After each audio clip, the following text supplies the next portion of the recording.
More back here again. Now, long story short, if you're wondering why I started off in the video in a weird position, I was having some technical difficulties trying to set up this camera on a nice prop. Long story short, they're on a stack of pallets. I'm not going to show you because it took a lot of work putting this angle together.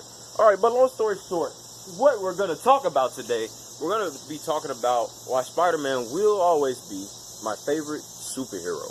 Now, I want to talk about this for multiple reasons. Now, I already talked about why he was in one part of the video. Now, this is part two.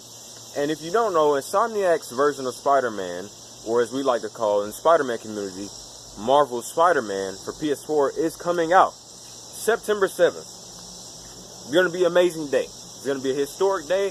I kid you not. It's going to be one of the best days in all gaming history. But long story short, I want to talk about why Spider-Man will always be my favorite superhero. And this is going to be a lot more personal with certain stories, or as other people like to call, anecdotes. You know, anecdotes. It might get a little personal in certain ways, and some things may kind of like surprise you because I don't tell a lot of people certain things. But long story short, I have all 3 copies of the Sam Raimi versions of Spider-Man. Now I'm going to rewatch these eventually because Spider-Man PS4 or Marvel Spider-Man is coming out eventually, and so it's just going to be a nice moment in time to be able to rewatch these movies. And this is actually my favorite Spider-Man films. The ones with Andrew Garfield and the one with Tom Holland, they're great too. But personally, my favorite is just the Sam Raimi versions, because we still haven't even seen all of Tom Holland as Spider-Man. We've seen him in Infinity War and Spider-Man Homecoming, and now we have Far From Home coming out. So hey, it's going to be a cool day. It's going to be some cool stuff coming on, But I'm going to try to watch those 3 and just take the time to just relax, and just watch them. Because they're good movies, I think. In my opinion, I think they're good movies. Some people really hate Spider-Man 3 because of certain storyline aspects such as Venom and the look of Venom and all that. But even look, we have the new Venom movie coming out eventually, and it might be PG-13. Do you know how great that's going to be? It's going to be able to actually be incorporated in the MCU, but really it's now called Sony's Marvel Cinematic Superheroes. I don't know. They changed the name from MCU to Sony's Marvel Superheroes. I don't know. I forgot. But hey, that's going to be great if Venom is PG-13. I got to tell you, because I really want to see it. And my parents, obviously, they wouldn't let me go see a rated R movie. But yeah, a small personal story was that I was about a little bit younger. I actually dressed up as Spider-Man Noir. If you don't know who that is, Spider-Man Noir is the Spider-Man, I believe that's back in the 1940s, alright? And basically, this Spider-Man is a lot more silent, a lot more stealthy, but he can, he can do that if he needs to. He's obviously going to go, swing around, But, at the same time, what I'm trying to tell you is that I did that. It was just really fun, very interesting activity for me. It's very fun. And, I don't know where that picture is gone, but I actually took a picture. I actually cut out a spider symbol and put it on the back of my back. That sounded weird. But then, yeah, I walked around the house, and it was just really fun, because personally, another thing that you all may not know about me, I don't celebrate Halloween, and I've never actually celebrated it before. So, yeah, it was pretty funny just to be, dressed as Spider-Man Noir, just walking around the house, And actually, another funny story was that when I was, maybe 3rd or 4th grade, we had a dress-up day, and I actually dressed up like Peter Parker. It was funny. I dressed up like the old-style Peter Parker that we know from the comics. And, I had a red glove on, the same glove that I was wearing in my last video about Spider-Man. I was wearing that glove.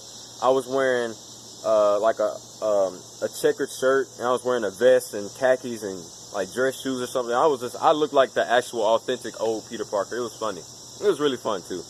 Yeah. Lastly, I just want to talk about my connection with Spider-Man that I honestly didn't even realize until not too long ago. And it has to do with Uncle Ben, because Spider-Man, like most superheroes, he lost his parents, and Spider-Man, he lived with Aunt May. Oh man, I knocked into a tire. Ow. But yeah, he lived with Aunt May and Uncle Ben, and if you don't know, Uncle Ben eventually, died, and it really connected to me because I didn't think about how much I could relate to that until, not too long ago. And the reason why is because, you know, like I stated before, like I've lost my dog. You know, I lost my dog Texas, and it was very hard on me and my family. But it was, you know, it was really hard on me because, you know, Texas, he literally died in my arms on the way to the pet hospital, and I actually witnessed his death. And it was sad because also later on that same night, and actually before that, you know, the previous day, I actually had to go to a funeral, and then it was already bad because it was like double death. Even though the funeral wasn't a member of my family, it was a member of somebody else's family I've known for years, all my life. And so, eventually, you know, I got home, and later that night, the person that actually basically ran over our dog, she showed up at the door, and it was just crazy to see that happening. Like, she actually came back, and it caused me to really be able to relate to Spider-Man because, you know, Spider-Man literally comes back, you know, to Uncle Ben, and he sees him, you know, in the street, you know, dying. And that's how it kind of was for me.